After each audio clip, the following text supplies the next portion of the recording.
우리 같이 한번 인사하겠습니다. 우리 앞뒤 좌우를 향해서 매일 그리스도. 예. 계속해서 우리 이제 신명기서를 좀 보고 있는데, 신명기서를 보는 이유는 우리 교회가 올해 우리에게 주신 말씀이 7지역을 정복하는 것입니다. 가나안 땅을 이스라엘 백성들이 정복하기 이전에 모세를 통해서 하나님은 마지막 메시지를 주시는 것입니다. 정복 이전에 가나안 땅 들어가기 전에 이스라엘 백성들이 해야 될 부분들, 말씀을 통해서 사실은 모세가 고별 설교를 하는 것입니다. 신명기서 중에서도 바로 두 번째 설교를 지금 하고 있는 것입니다. 고별 설교인데 가장 중요한 메시지를 하지 않겠습니까? 우리가 알다시피 모세는 가나안 땅을 바라보기만 했지 가나안 땅을 들어가지 못했습니다. 그래서 얼마나 그러면 중심을 가지고 그 후대 세대들에게, 백성들에게 메시지를 하겠습니까? 너무 중요한 메시지를 지금 하고 있다는 것입니다. 우리가 7지역을 정복해야 되기 때문에 바로 우리에게 주신 말씀입니다. 우리가 무엇을 준비하고 하나님의 시간표에 이 지역을 정복해야 되겠는가? 말씀을 통해서 우리가 확인하고 이 증인으로 서기를 예수 이름으로 축원을 드립니다. 가나안 정복을 앞두고 이스라엘 백성들은 끊임없는 염려와 갈등을 합니다. 두려움도 있고요. 그것 때문에 불신앙도 찾아옵니다. 한 번도 가보지 않은 땅인데요. 그곳에는 7족속 31왕이 기다리고 있는데 하나님의 말씀은 계속해서 그 땅을 우리에게 주었노니라고 말합니다. 이미 줬다라고 말씀합니다. 그러나 아직 들어가 보지를 못했기 때문에 불안하고 염려가 되고 심지어 불신앙까지도 올 수밖에 없다라는 것입니다. 그래서 가나안 정복을 앞두고 모세를 통해서 하나님은 말씀을 계속해서 주시는 것입니다. 언약을 확인시키고 믿음의 메시지들을 계속 주는 것입니다. 하나님이 그들을 세워가시는 것입니다.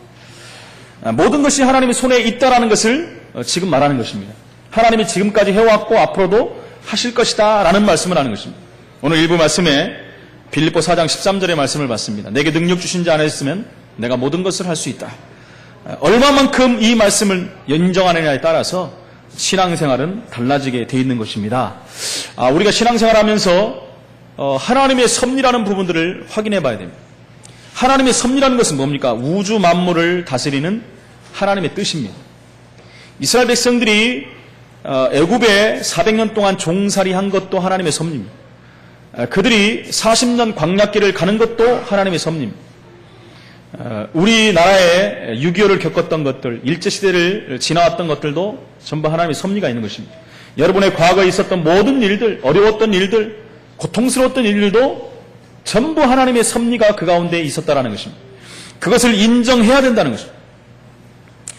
또 하나님은 저와 여러분에게 계획을 갖고 있는데 좋은 계획을 갖고 있습니다. 항상 그 부분을 우리가 인정을 해야 됩니다. 언제든지 좋은 계획을 가지고 일을 하나님은 행하시고 이루어 가신다는 것입니다. 불신자에게도 역시 하나님은 나쁜 계획을 가지고 있지는 않아요. 좋은 계획을 불신자에게도 하나님은 갖고 계시다는 것입니다. 뿐만 아니라 하나님은 전도를 가지고 한 시대를 살리고 미래를 살리기를 원하십니다. 여호와를 알리시려고 하시는 것이 바로 전도의 방법입니다. 그래서 우리가 잘 아는 고린도전서 1장 21절 말씀같이 하나님은 전도에 미련한 것으로 구원 얻을 자들을 구원하기를 기뻐하셨다라고 말씀합니다.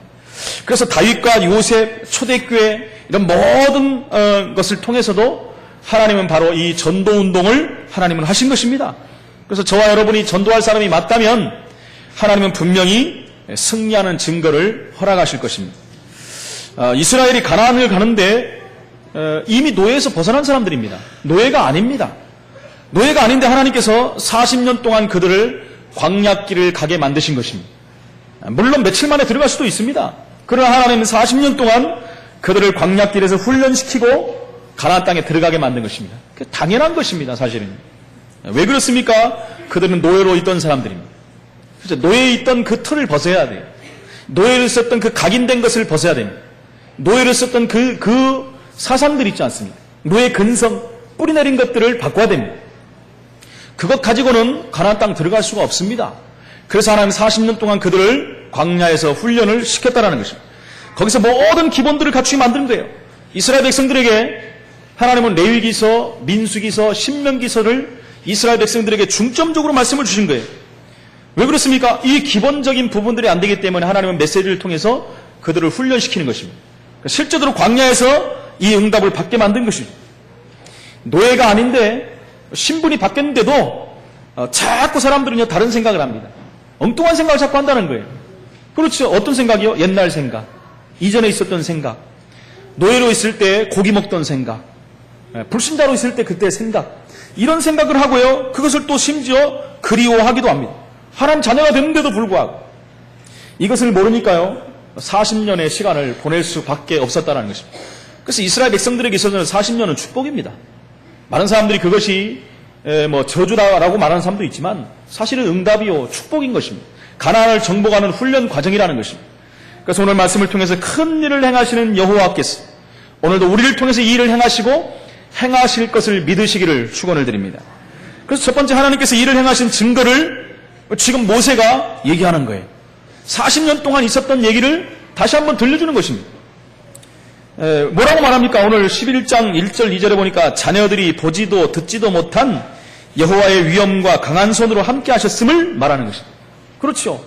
앞으로 자녀들이 이건 보지도 못했고 그렇죠. 이것을 들어보지도 못한 일들이에요. 40년 동안 있었던 일들을 말하는 것입니다.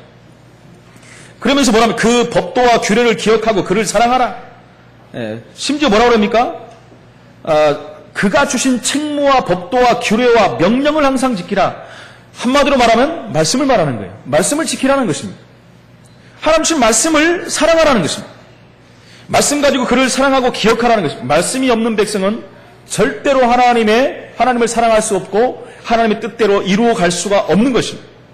그래서 계속해서 반복되는 말씀이 율법에 관한 말씀을 하나님은 계속 말씀하는 거예요. 율법을 지키는 것이 하나님을 사랑하는 것이라고 말합니다. 계시록 1장 3절에도 뭐라고 말합니까? 이 예언의 말씀을 읽는 자, 듣는 자, 지키는 자는 복이 있을 것이다. 반대로 이 말씀이 없는 자들은 복이 없다는 것입니다. 복이 없다는 것은 저주 가운데 살 수밖에 없다는 것입니다. 성경은 하나님을 사랑하지 않고는 그 누구도 진정으로 율법을 지킬 수가 없다라고 말합니다. 요한복음 14장 24절에 보니까 나를 사랑하지 아니하는 자는 내 말을 지키지 아니하리니 너희가 듣는 말은 내 말이 아니요 나를 보내신 아버지의 말씀이니라 라고 말합니다. 로마서 13장 10절에 보니까 사랑은 율법의 완성이니라 라고 말합니다. 하나님 말씀을 지키자고 내가 하나님을 사랑합니다. 그건 거짓말입니다. 그렇죠? 내가 하나님 말씀을 지키지 않고 교회를 사랑합니다. 거짓말이라는 것입니다. 하나님 말씀을 지키지 않고 이웃을 사랑합니다. 그렇게 될 수가 없는 것입니다. 입으로 말할 수 있고 또 잠깐은 할 수가 있겠죠. 그러나 이것이 지속될 수가 없다는 것입니다. 애굽에서 바로왕 앞에서 행하신 이적과 기사와 홍해에서 애굽의 군대를 멸하신 일을 잊지 말라라고 오늘 11장 3절로 5절에 또 말씀하고 있는 것입니다. 애굽에서 행하신 일이 뭡니까? 애굽에서 바로왕 앞에서 행한 일이 뭡니까? 10가지 기적이에요. 그 10가지는 애굽이 섬기던 우상입니다. 그 우상을 완전히 깨버리는 그 일을 말하는 것입니다. 뿐만 아니라 홍해를 가르신 일을 말하는 것입니다. 홍해를 가른 정도가 아니라 가르고 이스라엘 백성들이 거기를 무사히 건너가고 그들을 추격했던 애국 군대들이 수장을 당한 일, 애국 군대가 완전히 멸망을 당한 일을 지금 말하고 있는 것입니다. 무슨 말입니까? 불가능한 일이 가능하게 됐다는 거예요. 여러분 지금 시대에 과학이 이렇게 발달했어도 바다를 가를 수 있습니까? 지금 로켓을 쏴가지고 지금 화성을 가니 어디를 가냐도 바다를 가를 수 있습니까? 자연적인 일들은 절대로 이룰 수가 없다는 거예요. 그런데 그런 일들이 하나님이시기 때문에 가능하는 거예요. 다시 말하면 이것이 도대체 어떤 일이냐? 반문하는 것입니다. 그렇다면 다시 말하면 하나님이 그렇게 하셨는데 가나안을 정복하지 못하겠느냐? 그 얘기를 지금 하고 있다는 것입니다. 11장 6절로 7절에 보니까 다단과 아비람과 반역자들을 그 장막과 생물과 함께 멸하신 하나님을 기억하라. 멸하신 하나님을 기억하라는 거예요. 그러면서 뭐라면 너희 눈으로 보지 않았느냐? 반역하다가 멸망당한 것을 너희 눈으로 직접 목도하지 않았느냐? 그것을 지금 말씀하는 것입니다. 민수기 16장에 기록된 고라 일당의 반역에 대한 회고입니다. 지난주에도 말씀드렸죠. 고라 일당이 반역을 일으킨 겁니다. 우리가 표면적으로 보면요, 그들이 광야 생활에 너무 지치고 힘들고 피곤하고 너무 고통스러워서 애굽으로 돌아가자라고 말했지만 사실은요 그 내막을 들여다보면은 주동자들이 자신들이 이제는 지도자로 서고 싶다라는 것입니다. 자기들이 지도자로 서가지고 그 민족을 이끌어가겠다는 그 야망과 욕망, 동기와 인본주의가 충만한 것입니다. 그것이 반역 사건인 것입니다. 그로 말미암아 하나님의 진노를 받은 것입니다. 이 같은 반역은요, 하나님의 주권에 도전하는 것입니다. 하나님의 주권에 도전하면 살아남을 수가 없다는 것입니다. 불신앙적인 행위로 말미암아 결국 하나님의 진노를 받고 주동자들이었던 세 명 있죠. 고라와 다단과 아비람은 땅이 갈라지고 그것에 빠져 죽는 저주를 받는 일이 생겼고요. 이에 동참했던 250명의 족장들, 그렇죠. 지도자들이 결국 불에 타서 죽는 그런 끔찍한 일을 당한 것을 볼 수가 있는 것입니다. 하나님 말씀하는 거예요. 너희들이 만약에 이렇게 또 하면은 이렇게 할 것이다. 반역하지 말라는 것입니다. 하나님 말씀을 붙잡고 가라는 것입니다. 하나님께서 일을 행하신 증거를 40년 동안 있었던 일들을 간략하게 지금 말씀하는 것입니다. 근데 이걸로 끝나는 게 아니지 않습니까? 40년 동안 얼마나 많은 일들이 있겠습니까? 우리가 어떻게 그걸 말로 다 할 수 있겠습니까? 모세가 그것을 간략하게 지금 백성들에게 말하는 것입니다. 중요한 일들을 가지고, 중요한 사건들을 가지고 말하는 거예요. 하나님이 이렇게 하신 것을 너희가 기억하지 못하느냐? 너희가 보지 못하였느냐? 그러니까 앞으로도 너희가 하나님이 이렇게 하실 것이니까 뭐라고요? 하나님 말씀 붙잡으라는 거예요. 하나님 말씀 따라 살라고 지금 말씀하는 것입니다. 두 번째는 하나님의 말씀에 순종할 때 행하신 일을 말하는 것입니다. 말씀을 순종할 때 행하실 일, 미래에 되어질 일을 말하는 거예요. 지금부터 이스라엘 백성들이 가나안 땅 들어가갖고 하나님이 하실 일에 대해서 얘기하는 거예요. 조건이 있습니다. 하나님 말씀에 순종할 때, 그렇죠? 하나님 말씀을 따라갈 때, 이게 조건이 되는 것입니다. 이렇게 할 때 하나님은 가나안 땅 들어가서 하나님의 응답과 축복을 너희에게 쏟아 부어 주실 것이다. 지금 말하고 있는 것입니다. 그래서 11장 8절로 9절에 보니까 그렇게 순종할 때 이 민족이 강성하게 될 것이다. 그러면서 그 땅을 얻을 것이요 후손과 함께 젖과 꿀이 흐르는 땅에서 장구하리니 모든 명령을 지켜, 또 말하잖아요. 모든 명령을 지켜 행하라. 하나님 다른 말 하는 거 아닙니다. 뭐 열심히 살아라, 뭐 어떻게 이렇게 하라가 아니에요. 딱 한 말입니다. 하나님 말씀을 지켜라. 하나님 말씀을 순종하라. 순종이 그래서 제사보다 낫다는 것입니다. 하나님 말씀이 맞다라면 우리는 100% 순종해야 돼요. 내가 생각해도요, 이건 아닌 것 같다 해도 하나님 말씀이라면 순종해야 돼요. 순종의 순종을 하나님은 원하시는 것입니다. 그래서 뭐라 하면 하나님께서 너희를 강성한 나라로 만들겠다. 그러면서 말씀을 잊어버리지 말라. 하나님 말씀을 놓치지 말라는 거예요. 얼마나 말씀이 중요하면 그렇게 말합니까? 강성하다는 말은 뭡니까? 힘을 얻게 된다는 거예요. 그냥 단순한 육신적인 힘만을 말하는 게 아닙니다. 외적인 강대함은 분명히 오지만은 내적인 담대함까지도 주실 것이다 라고 말씀하는 거예요. 왜 영육 간의 강건함과 담대함이 있어야 됩니까? 가나안 땅 들어가면 7족속 31왕이 있다니까요. 그것만 있는 것이 아닙니다. 그 배후에 우상을 섬기게 만든 사단의 세력이 진을 치고 있다는 거예요.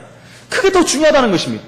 우리가 알다시피 나중에는 7족속 31왕이 있었던 그 가나안을 정복하지만 결국 이스라엘 백성들은 거기에 있는 우상을 섬기는 또 그런 우를 범하다가 큰 어려움을 당하는 것을 우리는 성경의 역사를 통해서 보고 있지 않겠습니까? 그래서 하나님은 이걸 알고 미리 지금 말씀하는 거예요. 절대로 하나님 말씀에 순종하라. 하나님 말씀 순종하면요, 이 땅에서 망할 수가 없습니다. 하나님 말씀을 순종하면요, 복의 복을 받을 수밖에 없는 거예요. 그 복은 후손까지도 연결될 수밖에 없다라는 것입니다. 요한복음 16장 33절에 보니까 세상에서 너희가 환난을 당하나 담대하라. 내가 세상을 이기었노라 라고 말씀합니다. 7족속 31왕이 사는 가나안 땅 그 세상에서도 환난과 어려움이 분명히 온다라는 거예요. 그러나 담대하라고 했습니다. 왜요? 이미 하나님이 이겨버렸기 때문에. 두려워할 이유가 없다는 것입니다. 하나님께서 이미 7 지역을 우리에게 허락하셨기 때문에 두려워할 일이 없다는 것입니다. 우리가 전도운동하고 이 지역에 살면서 문제가 오고 환난이 오고 핍박이 올 수도 있습니다. 그러나 하나님께서 다 이겼노라고 말씀합니다. 어떻게 하면 돼요? 담대하시면 돼요. 그럼 어떻게 하면 됩니까? 하나님 말씀을 우리가 붙잡고 가면 되는 거예요. 하나님 말씀에 순종하면 이 응답을 받을 수밖에 없다라는 것입니다. 이 축복을 다시 한번 확인하시기를 예수 이름으로 축원을 드립니다. 그래하면서 뭐라고 합니까? 흐르는 젖과 꿀이 흐르는 땅에서 너희가 장구하리라 그랬어요. 장구하리라. 이게 무슨 말입니까?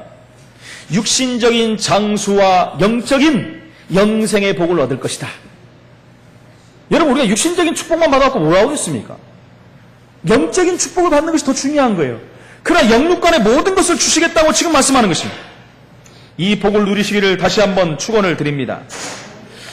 10절로 12절에 보니까 토질에 대해서 말씀하죠. 토질이 애국과 다름으로, 그러면서 연초부터 연말까지 여호와의 눈이 항상 그 위에 있으리라. 여러분, 시내산에서 이스라엘 백성들이 애굽에서 출애굽을 하고 나서 시내산에 가갖고 율법을 받은 것입니다. 십계명을 받으면서 하나님 백성으로 공식적으로 계약이 체결돼요. 그걸 시내산 언약이라고 합니다. 공식적인 대내에 선포가 된 거예요. 너희는 하나님 백성이다. 그렇죠? 그러면서 이 백성들이 이제 가나안 땅에 들어가서 이제 나라와 영토가 있어야 될 거 아닙니까? 그곳에서 살 수 있는 법도까지 다 말씀한 거예요. 그래서 이 말씀을 지켜 행하라고 지금 말씀하는 것입니다. 그러니까 하나님 백성이 돼버렸으니까 하나님이 그 백성을 책임질 수밖에 없는 거예요. 그래서 오늘 말씀해 보니까 여호와의 눈이 항상 그 위에 있으리라. 여러분, 이게 얼마나 중요한 말씀입니다. 항상 그 위에 있고 연초부터 연말까지 그렇게 하시겠다네요. 무슨 말입니까? 그것은 항상을 말하는 거예요. 1분 1초도 하나님이 우리를 놓지 않으신다는 거예요. 여러분, 우리는 하나님의 백성입니다. 구원받은 하나님의 자녀예요. 여러분, 하나님은 우리에게 집중된 관심을 갖고 계시는 거예요. 어떨 때는 하나님이 우리를 놓친 것 같고 우리를 기억 안 하는 것 같을 수도 있습니다. 그건 저와 여러분 생각이지 하나님은 그러지 않으세요. 하나님은 단 한 번도 우리를 놓치지 아니하시고 우리와 함께 하신 줄로 믿습니다. 이 언약을 붙드셔야 된다는 거예요. 그렇기 때문에 뭐라고 합니까? 마음과 성품을 다하여 여호와를 사랑하라 그랬어요. 14절에 보니까 마음과 성품을 다했어요. 우리의 성격을 다했어요. 우리 있는 모습을 다 가지고 하나님을 섬기라는 거예요. 내 마음 중심을 다해서 하나님을 섬기라는 것입니다. 하나님을 사랑하라고 말씀하는 것입니다. 그러면 어떻게 해요? 이른비와 늦은비, 기름진 축복을 얻으리라. 여러분, 이른비는 뭐고 늦은비는 뭡니까?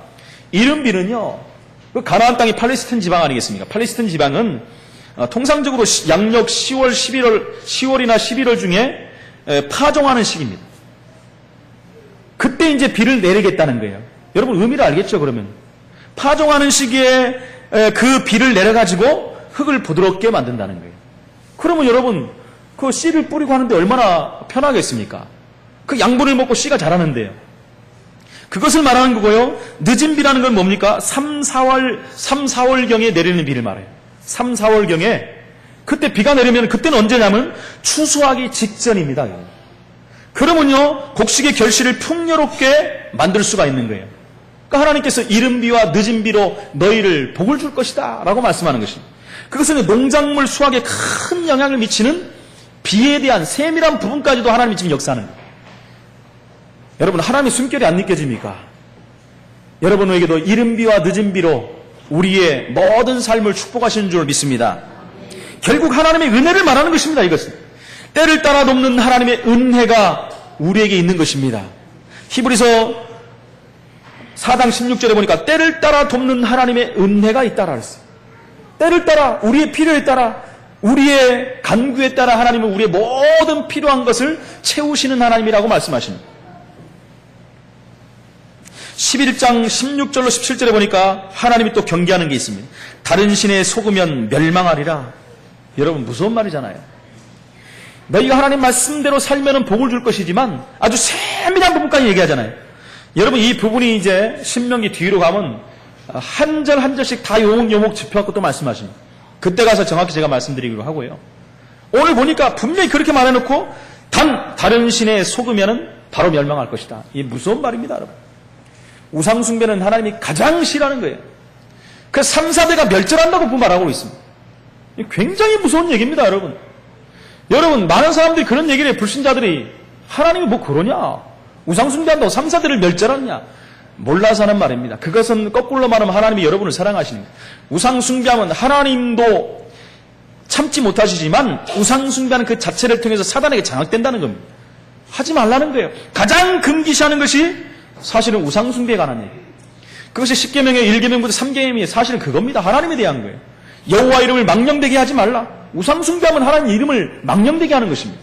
하나님 자리에 다른 것을 섬겨버리면 그건 하나님을 무시하는 것입니다. 여러분, 하나님 누구십니까? 저와 여러분, 믿지 않는 모든 불신자까지도 창조하신 하나님이세요. 전능자 하나님이세요. 여러분, 이 땅의 창조주가 누구십니까? 여호와 하나님밖에 없어요. 나머지는 모두 피조물입니다. 누구를 섬겨야 됩니까? 하나님 한 분을 섬겨야 됩니다. 하나님을 섬기지 못하기 때문에 사람들은 무너지는 삶을 살 수밖에 없다는 거예요. 여러분, 우리 간단하게 한번 생각해 보세요. 우리 엄마, 아빠, 부모님이 있는데 엄마, 아빠를 섬기지 않고 유괴범 말을 듣고 따라간다면 어떻게 되겠습니까? 세상에서 봐도 그런데요. 우리를 만드신 하나님, 창조하신 하나님을 섬겨야 되는데 다른 것을 섬기면 어떻게 되겠습니까? 그래서 하나님이 잔인한 하나님이 아닙니다. 하나님은 그래서 기회를 주신 거예요. 돌아올 수 있는 길을 열으신 거예요. 바로 그리스도라는 이름으로 말미암아 모든 하나님 만나는 길들을, 장애물을 다 꺾어버린 거예요. 하나님 만나는 길을 열어버렸어요. 어느 정도 하나님이 우리를 사랑하십니까? 독생자 예수 그리스도를 이 땅에 보내신, 십자가에 못 박혀 처참하게 물과 피를 다 쏟고 죽으시게 만든 거예요. 다 끝내놓고 말하신 것입니다. 우리에게 기회를 주시는 거예요. 끊임없이 기회를 주십니다. 뭐라고요? 믿어라. 다른 말이 없습니다. 주 예수를 믿으라. 그리하면 너와 내 집이 구원을 얻으리라. 사람이 마음으로 믿어 의에 이르고 입으로 시인함으로 구원에 이르느니라. 영접하는 자 곧 그 이름을 믿는 자들에게는 하나님의 자녀가 되는 권세를 주셨다. 다른 말이 없어요.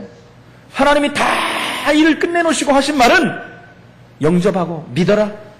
방법이 없습니다. 그 위에는 방법이 없어요. 이 일이 안 되고 나서 열심히 살고 착하게 살고 종교를 섬기고, 그것은 하나님과 상관이 없는 일입니다. 그것은 하나님을 더 진노하게 만드는 일이야. 하나님을 사랑하는 것은 하나님 말씀을 믿는 거예요. 말씀을 믿는다는 것은 바로 예수를 믿는 것입니다. 그럼 구원을 받을 수밖에 없다는 것입니다. 그래서 다른 신에 속이면 멸망하리라 라고 오늘 말씀하는 거예요. 하나님께서 비를 내려주시지 않으므로 극심한 가뭄과 흉년이 들 것이라고 말씀하고 있는 거예요. 이 말씀이 그대로 성취됩니다. 어디 가서요? 아방 때 보니까 이 말씀이 성취가 되는데, 아방은 누굽니까? 하나님을 사실은요 최고 모욕되게 만든 이스라엘 왕이에요. 우상을 아주 대표적으로 섬긴 왕이에요. 이스라엘이 어떤 나라입니까? 하나님이 이스라엘 이렇게 사랑해갖고까지 가나안 땅에 들여보냈는데 최고의 우상을 섬긴 그 사람이 누구냐? 그 부인 이세벨. 최고 악한 왕과 부인이었어요. 그 시절에 어떤 일이 일어났습니까? 3년 6개월 동안 비가 안 와버렸어요. 여러분, 3년 6개월 비가 안 오면 어떻게 됩니까? 그러면 모든 곡식들은 다 말라 죽습니다. 방법이 없어요. 모든 물도 다 말라버리는 것입니다. 하나님의 말씀이 이토록 성취되는 것을 우리는 확인할 수가 있어요. 열왕기상 17장 1절로 17절 사이에 이 성취된 메시지가 나옵니다. 예레미야 선지자가 활동하던 후반기 때 유대에서도 마찬가지예요. 유다에서도 북이스라엘 남유다로 갈리지 않았습니까? 남유다에도 똑같은 일이 벌어졌어요. 유다의 죄 불순종 때문에 극심한 가뭄이 있었다라고 또 성경은 예레미야 14장에 말하고 있습니다. 여러분, 다른 신에 속으면 여호와께서 진노하사 여호와께서 주신 아름다운 땅에서 속히 멸망한다라고 오늘 17절 말씀에 말하고 있습니다. 제 말이 아닙니다. 성경에서 말하고 있는 거예요. 여러분, 성경을 확인해 보십시오. 분명히 말씀이 그대로 성취돼요. 1.1획도 틀림없이 그대로 성취됩니다. 이런 일들이 가나안 땅 들어가서 얼마 안 있다가 어떤 일이 벌어져요? 사사시대가 오잖아요. 사사시대 때 보십시오. 끊임없는 우상숭배 때문에 계속 어려움을 당합니다. 그 어려움 속에서도 하나님은 그들을 살리시기 위해서 계속 사사들을 보내가지고 회복시켜놓으면 이 인간들이 또 불신앙하고 또 우상숭배하고, 그러면 하나님이 또 회초리를 가합니다. 바로 옆에다 블레셋이라는 나라를 두고. 사사시대는요 이것이 계속 반복되는 악순환의 역사입니다. 그러면서 이 역사가 어디로 가면 왕정시대로 가잖아요. 사울왕을 통해서 그 다음에 다윗왕, 모든 열조 왕들을 통해서 이것이 이루어가는데, 여러분 안타깝게도 이스라엘 왕조가 두 왕조로 나눠가지 않습니까? 북이스라엘 남유다로. 근데 손에 꼽을 만큼 다윗왕, 히스기야, 솔로몬 왕은 처음에 좀 하다 또 나중에 큰 실수를 했죠. 아하스 왕, 요아스 왕, 이런 한 4-5명의 왕을 빼고는요 수십 명의 왕들이 거의 다 하나님을 진노하게 했어요. 전부 우상숭배한 사람이에요. 그 7족속 31왕이 섬기던 그 우상들을 섬겼다는 거예요. 여러분, 그래서요 이 우상이라는 것, 그런 것들은요 아예 씨를 말려버려야 돼요. 여러분, 좀 봐준다, 좀 이렇게 한다, 천만의 말씀이에요. 완전히 속는 것입니다. 완전히 꺾어버려야 돼요. 완전히 박아버려야 됩니다. 그렇지 않으면 후대 때 가서 또 거기서 올가미가 될 수밖에 없다라는 것입니다. 하나님 말씀대로 그들은 결국은요, 아수르와 또 바벨론을 통해서 북이스라엘 유다가 처참하게 멸망해버립니다. 처참하게 멸망해버려요. 어느 정도 멸망해버립니까? 왕이 눈이 뽑혀가지고 바벨론 땅까지 쇠고랑에 묶여서 끌려갈 정도로, 그들의 자녀들이 다 죽임을 당할 정도로, 역사의 일에 그렇게 처참하게 당한 적이 없다라고 성경은 말하고 있어요. 왜 그렇습니까? 우상 숭배한 것 때문에. 하나님이 이 민족을 이렇게 사랑해왔고 하나님이 가나안이라는 적과 꿀이 흐르는 땅까지 인도했는데도 불구하고 하나님을 멸시하고 우상을 섬기는 이 민족을 하나님이 가차없이 징계하신 것입니다. 그렇지만 하나님은 사랑의 하나님이라서 또 기회를 주시는 거예요. 계속해서 기회를 주십니다. 하나님은 끝까지 길이 참으시는 거예요. 이 사랑의 하나님의 언약을 다시 한번 확인하시기를 축원을 드립니다. 세 번째, 그러면서 뭐라고 하면 가나안을 어떻게 정복할 것인가에 대해서 말씀하고 있습니다. 우리 일곱 지역을 어떻게 정복해야 되겠습니까? 우리 힘으로 할 수 있습니까, 여러분? 안 돼요. 큰 일을 행하시는 하나님이 또 그 일을 하시는 거예요. 과거에 40년 동안 그렇게 하신 하나님이 앞으로 우리 가나안 땅 들어가서도 하나님이 그 일을 하실 것이라고 말씀하는 것입니다. 그래서 뭐라고 합니까? 18절에 보니까 말씀을 마음과 뜻에 두고 손목에 기호로 삼고 미간에 표로 삼으라. 손목에도 붙이고 이마에도 붙이고 마음에도 붙이고, 다시 말하면 뭡니까? 각인시켜라야 하는 말씀을 우리 마음에 각인을 시키라는 것입니다. 각을 떠갖고 인을 새기라는 것입니다. 제가 말씀드린 각인이 뭡니까? 도장이라고 생각하면 돼요. 한번 도장을 파면요, 그것을 불살라 없앨 때까지는 끝까지 쓸 수가 있는 것입니다. 그렇죠. 우리 마음에 각인을 시키라는 거예요. 뭘로요? 하나님 말씀으로. 그 말을 하는 것입니다. 말씀을 마음과 뜻에 두고 손목에 기호를 삼고 미간에 표로 삼으라. 이 말씀을 절대 놓치지 말고 묵상하라는 것입니다. 각인하는 것은 묵상하는 것입니다. 하나님 말씀을 정말 내 중심으로 받아갖고 묵상하고 묵상하다 보면 내 안에 뿌리를 내리고 각인이 되게 돼 있다는 거예요. 왜요? 하나님 말씀이 살아있기 때문에. 그래서 하나님의 언약을 굳게 잡고 기억하라는 거예요. 기억하고 지역과 민족과 세계를 살리는 비전을 잡아라.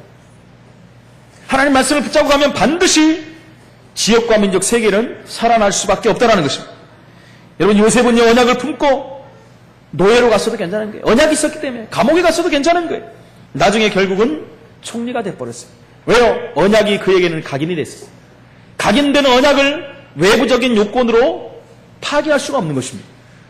절대로 놓칠 수가 없는 것입니다. 다윗도 언약이 내 안에 각인되어 있었기 때문에 양치해도 괜찮고요. 네, 사람들에게 사울 왕에게 쫓겨다녀도 괜찮고 죽을 이겨 가도 괜찮습니다. 결국은 하나님의 언약대로 이스라엘의 왕이 된 것을 우리는 볼 수가 있는 것입니다. 여러분, 비전을 품으면 생각이 바뀝니다. 비전을 먼저 품는 것이, 어떤 비전을 갖는가가 가장 중요해요. 비전을 품으면 생각이 바뀝니다. 여러분, 비전을 품으면 생각이 바뀌면 행동이 바뀌어요. 행동이 바뀌면 우리가 보는 눈도 바뀌어요. 그러면요, 그다음부터 모든 것이 변화되게 되는 것입니다. 실제적인 응답의 문이 열릴 수밖에 없는 것입니다. 작은 것을 언약과 연결시켜야 됩니다. 여러분, 큰 것을 막 하려고 하지 마십시오. 작은 것부터, 작은 언약부터 붙잡고 그것을 실제적으로 언약으로 붙잡고 실현시키는 것부터 시작하죠. 그러면 반드시 성취되게 돼 있다라는 것입니다. 신명기 11장 19절 21절에 보니까 무슨 말씀이 나옵니까? 자녀에게 말하라 그랬어요. 신명기 6장 4절 9절 보니까 그 말씀이 지금 신명기 11장 19절 21절에 나오는 말씀과 똑같은 말씀입니다.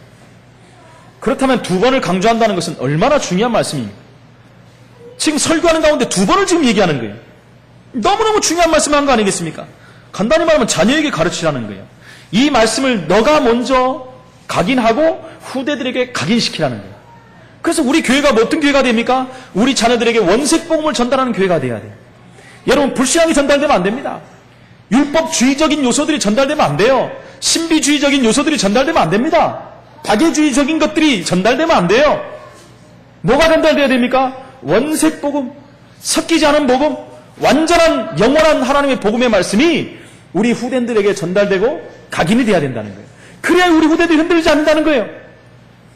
여러분, 그렇게까지 했는데도 불구하고 이스라엘 백성들이 가나안 땅에 몇 대를 못 내려가고 힘해져 버린 거예요. 그 후대를 통해서 그렇게 이스라엘 멸망을 당하고 어려움을 당하는 그런 일들이 올 수밖에 없었다는 것입니다. 그래서 하나님께서 그렇게 애통하는 심정으로 지금 말하는 거예요. 후대들에게 이렇게 전하라는 것입니다. 청년 대학 우리 랩런트들에게 하나님 자녀라는 자부심을 심어주라는 것입니다. 절대로 흔들리지 않는 변하지 않는 하나님 자녀에 대한 자부심을 심어주라는, 랩런트라는 자존심을 갖게 만들라는 것입니다. 하나님의 능력으로 무엇이든지 할 수 있다는 자긍심을 심어줘야 되는 것입니다. 되지도 않는 허풍, 교만, 그렇죠, 자만, 이런 게 아니에요, 여러분. 이건 자만, 교만, 허풍 그런 게 아닙니다. 자존심, 자긍심, 자부심을 갖는 거예요. 이것이 복음으로 말미암아 우리 후대들에게 완전히 각인되면은 승리할 수밖에 없다는 거예요. 흔들리지 않아요. 우상숭배하는 자녀가 아닌 하나님 자녀입니다, 여러분. 비교할 수 없는 하나님 자녀의 축복을 우리가 받은 것입니다. 그냥 우리가 밥 먹다가 가다 이런 존재가 아니에요. 밥 먹다 죽다. 그 안에 뭐가 들어가겠죠. 밥 먹다가 이것도 하고 저것도 하고 이 분야에서 이렇게 성공하고 저렇게 성공하고 그리고 죽었다 하겠지만 사실은 종합해보면 먹다 죽다예요, 여러분. 여러분 먹는 시간이 얼마나 많습니까, 우리가? 진짜 우리가 하나님 앞에서 얼만큼 하나님의 일들을 우리가 감당했습니다. 하나님 앞에서 정말 얼마나 우리가 시간을 내서 기도했습니다. 하나님 앞에 정말 우리가 얼마나 하나님의 일을 하고 말씀을 받았습니까? 말씀을 붙잡았습니다. 진짜 한번 이 밤에, 이 아침에 우리는 생각해 봐야 됩니다. 하나님 말씀을 다시 한번 확인하여 하나님은 분명히 저와 여러분을 통해서 하실 것을 말씀했습니다. 그래서 11장 22절에 32절에 또 말씀해요. 광야에서 레바논까지 유브라데에서 서해까지 밟는 것을 너희에게 주겠다. 어떻게 할 때요? 이 말씀을 붙잡을 때. 이게 무슨 말입니까? 광야에서 레바논이란 말은 남쪽 아라비아 사막에서 북쪽으로 레바논까지를 말하는 거예요. 그게 뭡니까? 남쪽에서 북쪽까지. 그 다음에 유브라데에서 서해까지라고 그러거든요. 유브라데는 동쪽 끝을 말합니다. 그리고요, 지중해 끝 서해를 말하는 것입니다. 그러니까 동서남북 다 주겠다. 아브라함에게 말씀했지 않습니까? 동서남북 종과 행을 다녀봐라. 내가 밟는 모든 것을 다 주겠다. 하나님 말씀은 계속 유효합니다, 여러분. 지금도 이 말씀은 저와 여러분이 유효한 말씀입니다. 하나님 말씀은 어제나 오늘이나 영원토록 동일한 말씀이에요. 절대로 변개되는 말씀, 없어지는 말씀이 아니에요. 말씀대로 되어지는 것입니다. 그러나 여러분, 이 약속은 이스라엘의 영토는, 이 약속대로 이스라엘 영토는 회복되지 않았습니다. 말씀대로 안 됐어요.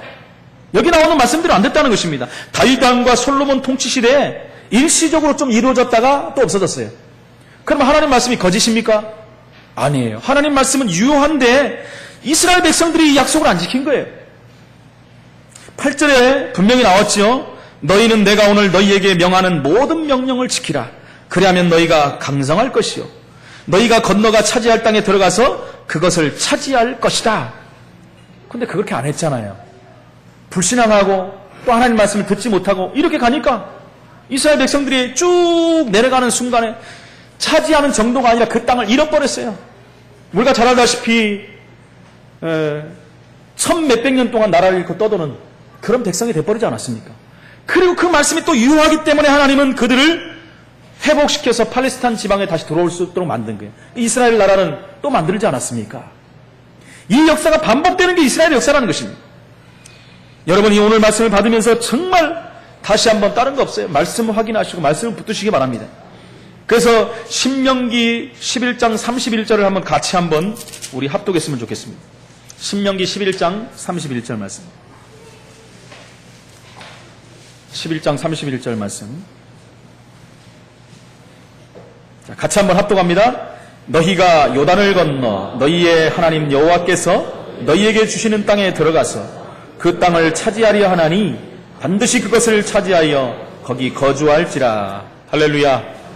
이 말씀을 우리에게 언약으로 주셨어요. 언약을 붙드시기를 축원을 드립니다. 가나안 정복, 그것은 우리에게는 7지역 정복입니다. 우리가 언약 붙잡고 말씀에 순종하면 하나님은 큰 일을 행하시겠다라고 말씀합니다. 내가 하는 것이 아니라 하나님이 나를 통해서 하시겠다고 말씀한 것입니다.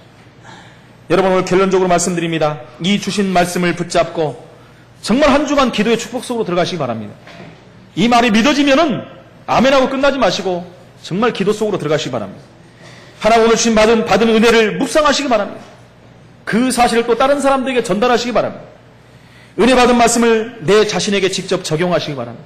내게 적용해야 돼요. 내가 안 되는데 어떻게 하겠습니까? 말씀이 내게 적용돼야지 그 다음에 이루어지는 것이죠. 지금부터 여러분 될 때까지 지속적으로 시도한다면 하나님 많은 증거의 축복을 보게 됩니다. 이렇게 하면 각인이 되어지는 것이에요. 여러분 100일의 집중이라는 부분이 있습니다. 100일 동안 몰입하는, 그래서 여러분들이 한번 실천해 주시기 바랍니다. 100일이면 너무 길지 않습니까? 그러나 100일이라는 부분은요, 과학적으로, 의학적으로도 어느 정도 나타난 부분입니다. 100일 기도 드리는 분들 있지 않습니까? 옛날에 보면 100일 기도, 100일 치성을 드린다. 우리가 보면요, 미신적인 행위 같지만 어느 정도 과학적인 그런 부분도 있습니다. 100일 잔치 드리잖아요, 우리 아이들. 그렇잖아요. 우리 랩런트도 이번에 100일을 했는데 100일이라는 의미가 뭡니까? 옛날에는요, 아이들이 100일을 넘기지 못하고 이 땅을 떠나는 일이 많이 생겼대요. 왜 그렇습니까? 근데 100일을 지나버리면 그 다음부터 건강하게 자랄 수 있다는 거예요.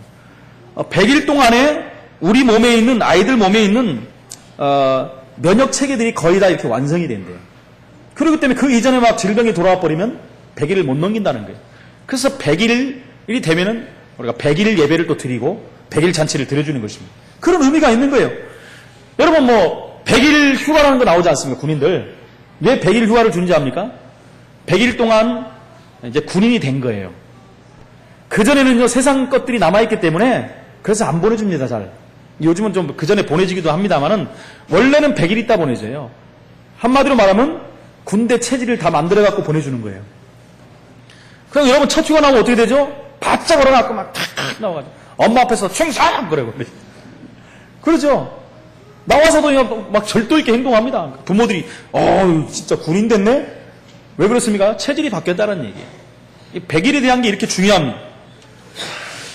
바로 사고방식이라든가 새로운 습관을 고치고 바꾸는데 100일이라는 것이 굉장히 중요합니다. 그래서 그냥 우리가 100일을 막 이렇게 하는 게 아니라 집중적으로 몰입해서 할 때 결국 우리의 뇌가 거기에 적응을 한대요. 적응을 하니까 바뀌게 돼 있다는 것입니다. 아침형 인간이라고 아시죠? 몇 년 전에 큰 이렇게 반향을 일으켰는데 아침형 인간들 계십니까? 여기? 아침형 인간이라면 오후에 한 11시에 자가지고 다음날 새벽에 5시 정도 일어나갖고 일을 하는 사람들. 아침형 인간이에요. 저는 보니까 제가 항상 12시 반에 자고 4시 반 이렇게 일어났는데 12시에 자고 너무 피곤하잖아요. 그래서 시간을 땡기는데도 안 땡겨져요. 11시에 하려고 그랬는데 지금은 11시 반까지 땡겼어요. 그래도 아침형 인간이 들락말락합니다. 11시 반에서 4시 반까지. 근데도 아직 체질이 덜 된 것 같은데도 많이 바뀌었어요. 왜요? 100일, 저는 200일 한참 넘어버렸잖아요. 그냥 고정이에요. 새벽기도 없는 주일날도요, 4시 반 때면 눈이 자동으로 떠져요. 토요일날도 눈이 자동으로 떠집니다. 물론 집에 이렇게 때르릉 시계를 맞춰놓지만, 자명종을 맞춰놓지만, 4시 반 때 되면 10분 전에, 4시 20분에도 눈이 떠지고 그렇습니다. 왜? 내 뇌가 거기에 적응이 돼 있어요. 정영신 목사는 4시 반에 되면 벌떡 이렇게 돼 있거든요. 체질이 되는 거예요. 그게 얼마나 중요한지 모릅니다. 심지어 여러분, 명태 알죠? 명태. 명태 아시죠? 우리 명태가 잘 안 잡힌다 그러는데, 딱, 바다에서, 그물을 해갖고 딱 잡아 올라오는 순간, 그게 명태입니다, 명태. 그것을 바로 올리면은 동태가 돼요. 그걸 말려버리면, 뭐가 돼요? 북어가 되잖아요. 반만 말리면, 하나도 모르시나요? 뭐라고요? 도다리요? 코다리. 코다리는 왜 콘지 합니까? 코에 걸어갖고 말린다 해서 코다리. 맞는지 모르겠습니다. 맞습니까, 장로님? 맞다고 해야지. 코에 걸어서 한다, 코다리. 그렇죠? 어린 명태는 뭐라 합니까? 노가리. 소주 안주로 많이들 드시잖아요. 노가리. 이토록 다양한 이름들이 많이 있어요. 근데 이 중에서도요, 가장 귀한 이름이 있습니다. 황태가 있어요. 최고 비싸요, 황태는. 놀이끼리 해가지고. 여러분, 황태를 만드는 데는요, 20번을 비바람에서, 눈과 바람 속에서 말렸다, 녹였다, 얼렸다 하는 과정이 20번을 들어간대요. 그 기간이 100일이래요, 여러분. 그 100일 동안 할 때 가장 맛있는 황태가 된다는 거예요, 비싸고. 그것이 우리의 식탁에 올라오는 것입니다, 여러분. 잡아갖고 그냥 단순하게 올라오는 게 아니라 100일 동안의 이 엄청난 눈비를 맞으면서 우리 입맛을 만들려고 그래 고생을 한 거예요, 황태예요. 100일이라는 부분을 우리가 좀 알았으면 좋겠습니다. 한 가지만 더 말씀드릴게요. 우리 몸의 세포가 얼마나 되는지 아십니까? 60조개래요. 60조. 놀라지도 않으시네. 우리 몸이, 우리 사람이요, 보통 사람이 아니에요. 이거는 하나님이 만들지 않으면 될 수가 없는 인간입니다. 저는 이런 걸 할 때마다요, 참, 진화론자 보면, 바보다, 멍청이, 이런 생각이 나요. 이 신묘막측하게 우리 인간을 만들었는데, 세포만 해도 60조 개가 된다는데, 여러분 하루에요, 수백억 개의 세포가 죽고 살아나고 그런대요. 새로운 세포가 살아나고, 죽고 그런다는 거예요. 근데 한 세포가 사는 기간이 100일이랍니다. 우리 몸에서. 기가 막히지 않습니까?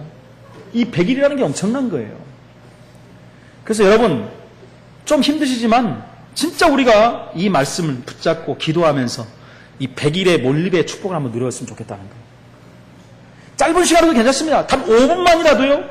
하나님 말씀 붙잡고 집중적으로 몰입해서 묵상을 한번 해보십시오. 100일만 해보십시오. 제가 그전까지 한 40일 이렇게 여러분 이렇게 꼬시고 막 그랬는데 진짜는 100일입니다. 100일. 100일의 몰입 속에 아직 연말 안 갔거든요. 2월 안 됐으니까 진짜 나는 한번 해보겠다. 이 분야에서 이 부분에서 100일의 응답을 한번 받아봐야 되겠다.